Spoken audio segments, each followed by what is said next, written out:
मैं किसी का स्पेसिफिकली नाम नहीं लूँगा, बट बहुत सारे इस तरह के आर्टिस्ट हैं जो कि असल जो टैलेंटेड लोग हैं उनका फ्यूचर ख़राब कर रहे हैं। तो उनके पास फिर यही ऑप्शन है कि बहुत लोग दिल हार देते हैं और फिर वो रोक देते हैं इस चीज़ से, वो कोई और किसी और काम में शिफ्ट कर जाते हैं, म्यूज़िक छोड़ देते हैं। सो अब ये सीन है कि सोशल मीडिया ने बहुत ज़्यादा हम लोगों की हेल्प की है, स्पेशली इमर्जिंग आर्टिस्ट वगैरह की। भीगे से एक रातें ले आई क्या साथ में धड़कने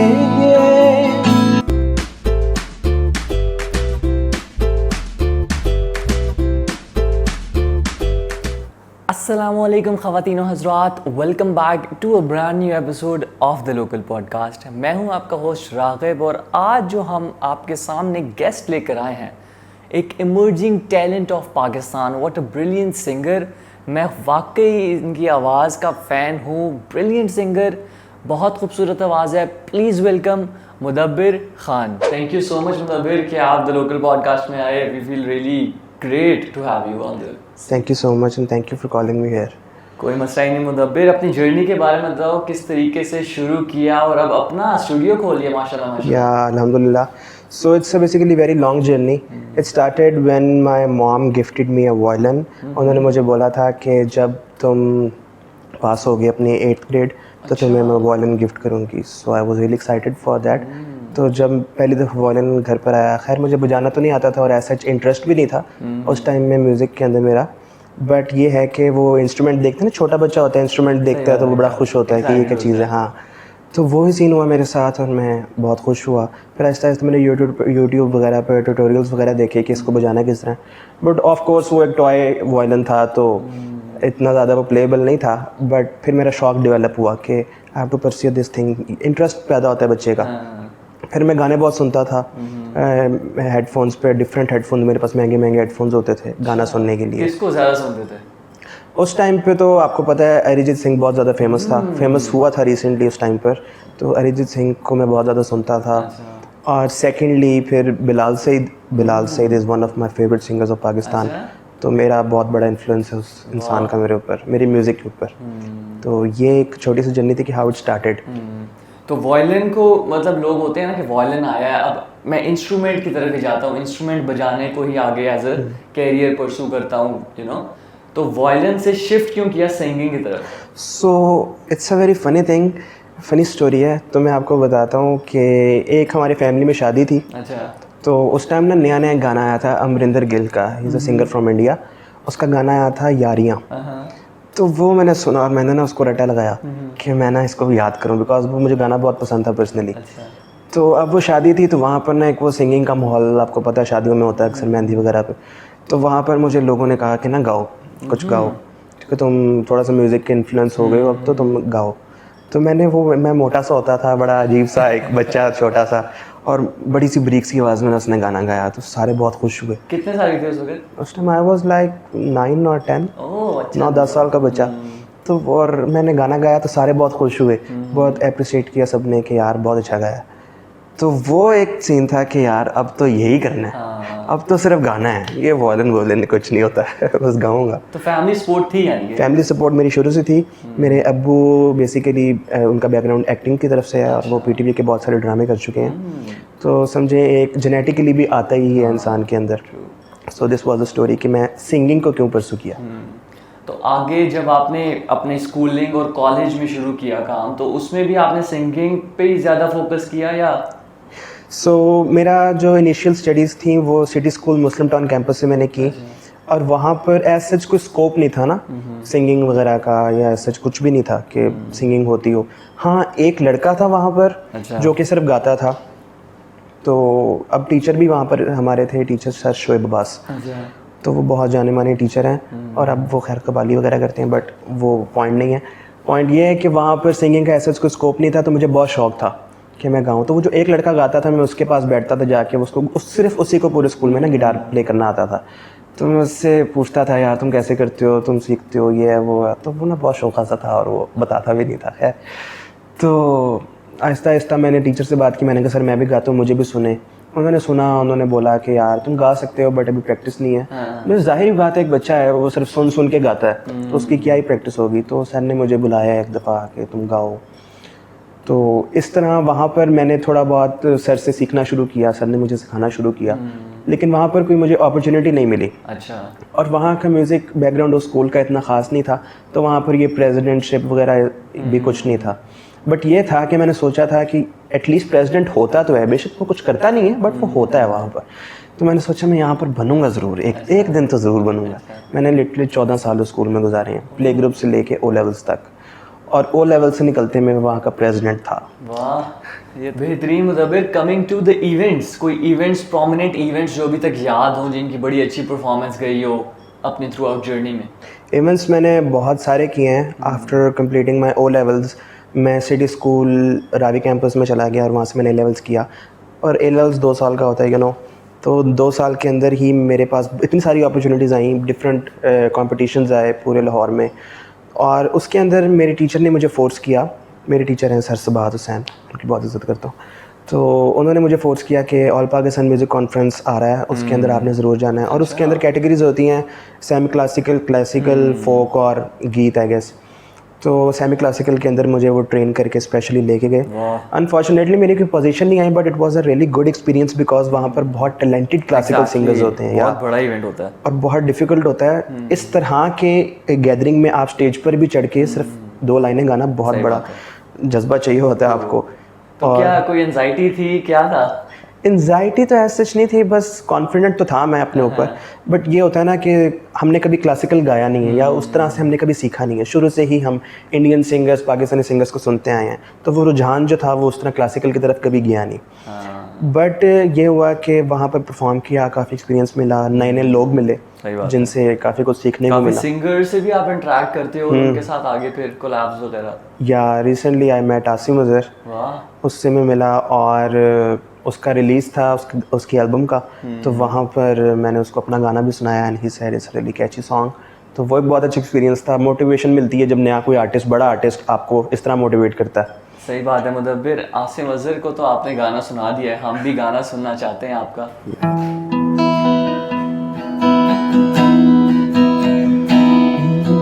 भीगी सी एक रात क्या साथ में धड़कने जो हमें कहने लगी है,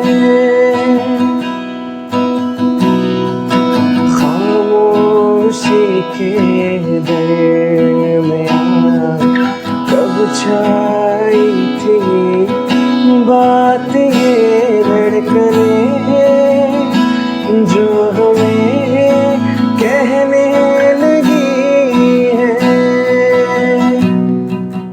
बहुत बेहतरीन मुदब्बिर, बहुत अच्छा गाया। लिटरली सुरों में खो गए हैं हम लोग, to be honest. Thank you so much.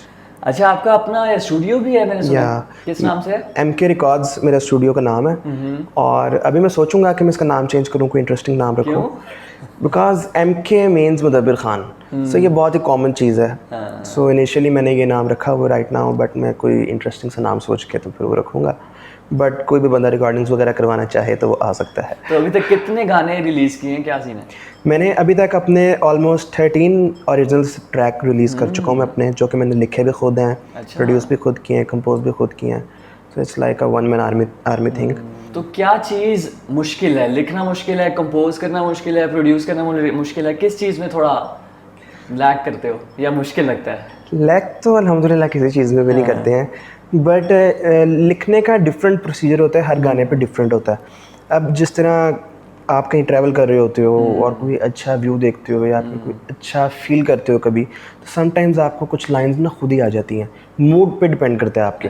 But sometimes इस तरह होता है कि आपसे कुछ भी नहीं लिखा जा रहा, राइटर्स ब्लॉक लगा हुआ है आपको, so you make a melody guitar पर या पियानो पर, और फिर आप उसके ऊपर आपको कुछ वर्ड्स आ जाते हैं कि ये क्या वाइब दे रही है, सैड वाइब दे रही है, हैप्पी वाइब दे रही है।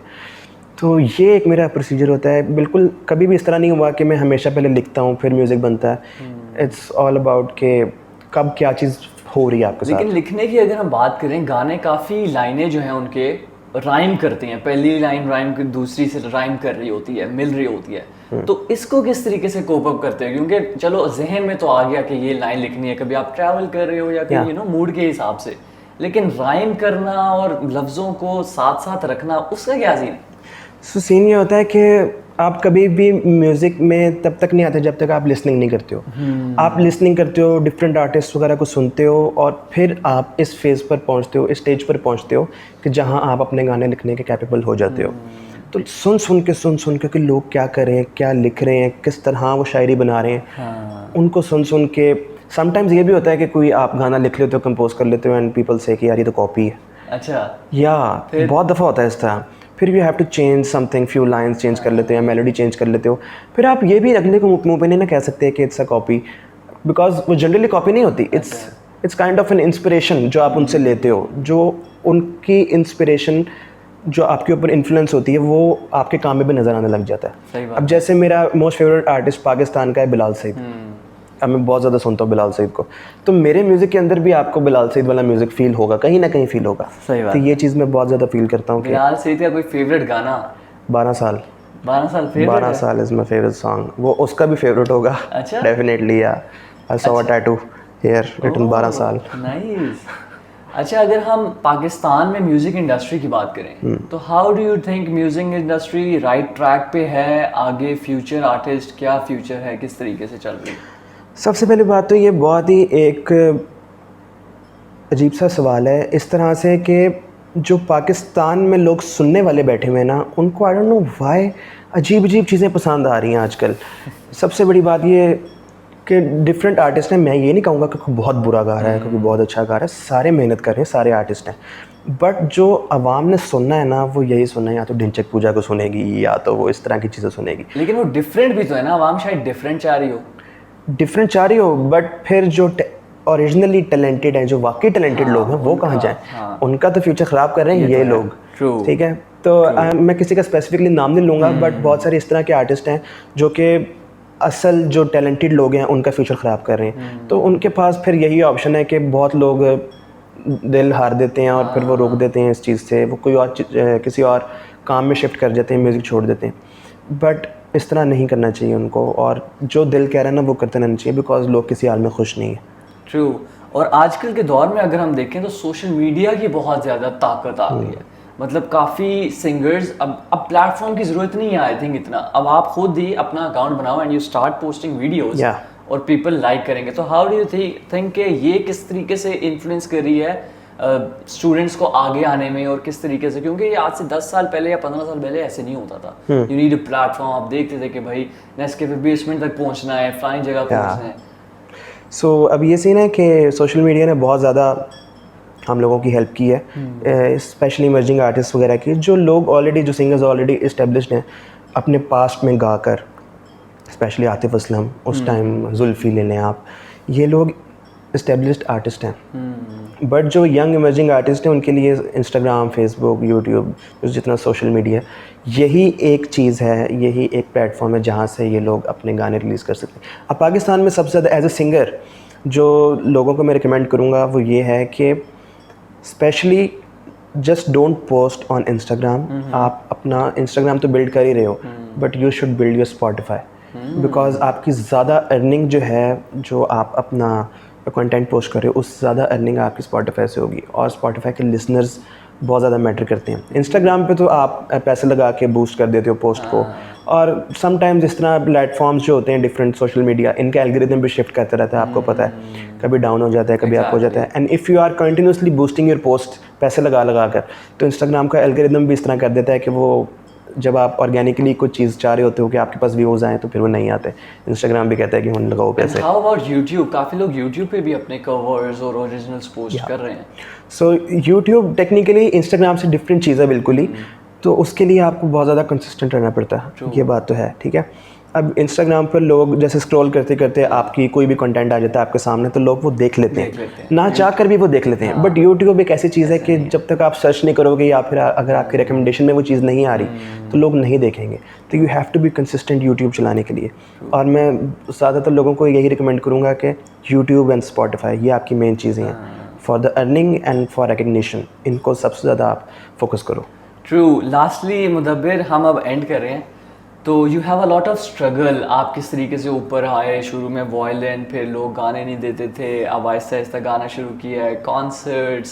सो क्या आप देना चाहोगे कोई एडवाइस जो यंग स्टूडेंट्स इस म्यूज़िक की फील्ड में आ रहे हैं?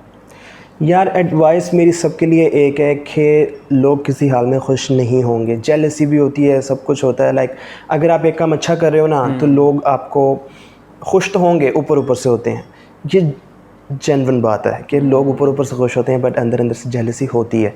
और अगर आप वही काम छोड़ दोगे ना तो वही लोग आपको बोलेंगे कि यार आप क्यों नहीं कर रहे वो काम। तो लोग किसी हाल में खुश नहीं है। Just do what your heart says and इंशाल्लाह आपकी मेहनत ज़रूर रंग लाएगी। यार कभी भी खुदा ज़ाया नहीं आपकी मेहनत करेगा। तो आप कोशिश करते रहो, लगे रहो एंड इंशाल्लाह one day you will be there. बेहतरीन, वेरी गुड मुदब्बिर। लास्टली आखिर में हम अपने गेस्ट से एक शेर सुनते हैं, तो शायरी का तड़का ज़रूर मैं चाहूँगा कि आप भी लगाओ कोई 2 लाइनें। तो वैसे तो मैं आपको अपना एक ओरिजिनल है, मेरा ट्रैक है। हाँ, अपनी लिखी हुई लाइनें, अपनी लिखी हुई शायरी है बेहतरीन, मेरी। ज़रूर ये मेरा सुनाओ। गाना अभी रिलीज़ होगा इंशाल्लाह इन फ्यूचर। तो उसी की 2-3 लाइंस मैं आपको सुनाता हूँ। वो कुछ इस तरह है कि ख्वाब मेरे टूटे हैं जो, ख्वाब मेरे टूटे हैं जो, उनकी वजह तुम हो। ख्वाब मेरे टूटे हैं जो, उनकी वजह तुम हो। है सिलसिला जो दर्द का, वो बद्दुआ तुम हो। वाह। है सिलसिला जो दर्द का, वो बद्दुआ तुम हो। Very good Mudabbir. अच्छा, अपकमिंग प्रोजेक्ट्स की हमने बात नहीं की। कोई अपकमिंग प्रोजेक्ट जिसके लिए आप बहुत एक्साइटेड हो इन फ्यूचर?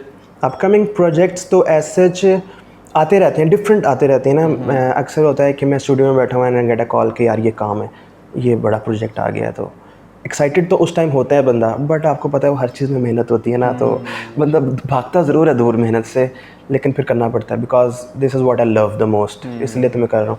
तो बिग प्रोजेक्ट्स तो आते रहते हैं, but as such right now कोई नहीं है। बट ये है कि मेरे कुछ 7 ओरिजिनल्स लाइंड अप हैं जो मैंने अभी कंटिन्यूसली रिलीज़ करना है। शायद क्या पता मैं कोई एल्बम रिलीज़ कर दूँ। सो जो देख रहे हैं मेरे फॉलोअर्स अगर देख रहे हैं तो उनके लिए एक इसी साल में, या इसी साल में इंशाल्लाह। बेहतरीन Mudabbir, thank you so much for taking out time and coming to the local podcast. उम्मीद करता हूँ जी आप लोगों को भी ये एपिसोड पसंद आया होगा। पसंद आया तो लाइक करें, कमेंट करें, आगे शेयर करें और चैनल को लाजमी सब्सक्राइब करिएगा। मिलते हैं आपसे अगले एपिसोड में, तब तक के लिए ओके, अल्लाह हाफिज़।